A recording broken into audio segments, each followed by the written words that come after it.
Hey ladies, I'm here for your fitness video today of your 6-week transformation. I'm here with our FitPro, Anna, and she is an expert on heart rate training. You know that we talk a lot about listening to your heart rate, and it's one of the most effective ways to train. So Anna, tell us like the gist of what heart rate training is and why it's so critical to training.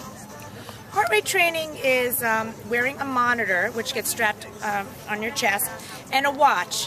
And you figure out what your right numbers are so that when you train correctly. So most people don't work hard enough and don't recover enough. So this gives you a better indicator where you think you're working hard. Maybe you could work just a little bit harder if you look at the number you're really supposed to go to. Same with your recovery. When I tell you to recover, you think you feel good, but you need that number to come down a little more, and then you're ready for the next effort. So it really just keeps better track of where you should be. It's also a great way when you are training, when your numbers keep rising.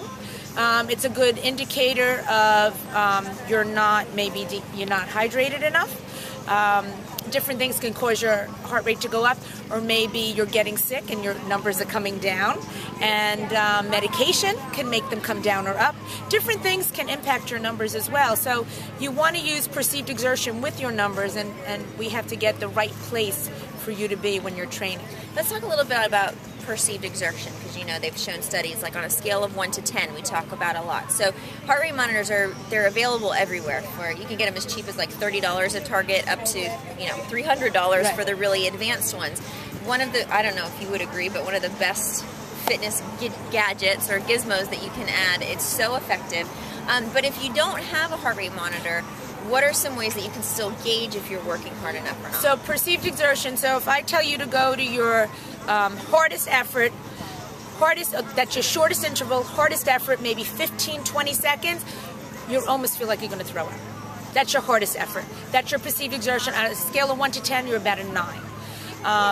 A little less than that, breathing heavy, just a hard effort, and when we're just, let's say we're sprinting, we're doing the suicides, I would go to an 8 out of 10. So you're breathing very heavy, but not your all-out effort, because you know that it's got to last maybe a minute. Okay, so it really depends on the duration of your interval, how long you can make it, how hard you could work, because it depends on what you can sustain. So if you, a normal boot camp class, I would say you want to work anywhere between 7 and 8 out of 10. So slightly winded to something that's a shorter duration, and working really hard on, I'm saying the opposite.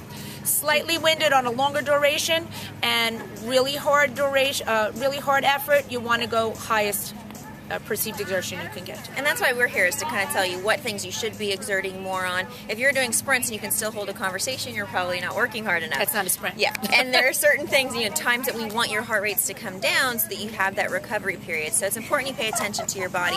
This is a great tool. Anything else you want to add to it? No. I mean, the other thing, you don't have to buy the most expensive thing on the market. There's a lot that are very sophisticated that you can download information to your computer if you're a real techie person and you want to track all your stuff.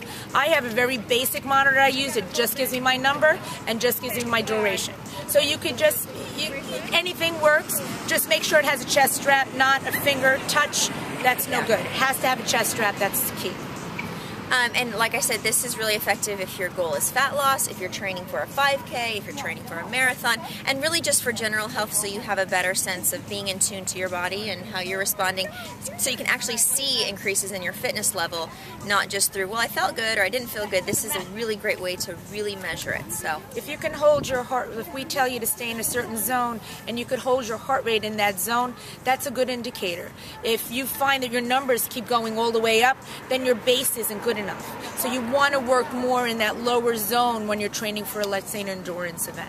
And we can help you figure out, when we talk about those numbers, we can help you figure that out, because there is some mathematical equations to it. Yes. So that's what we're here for, but we hope this is helpful, and we'll see you next time. Bye. Thanks, Anna. Bye.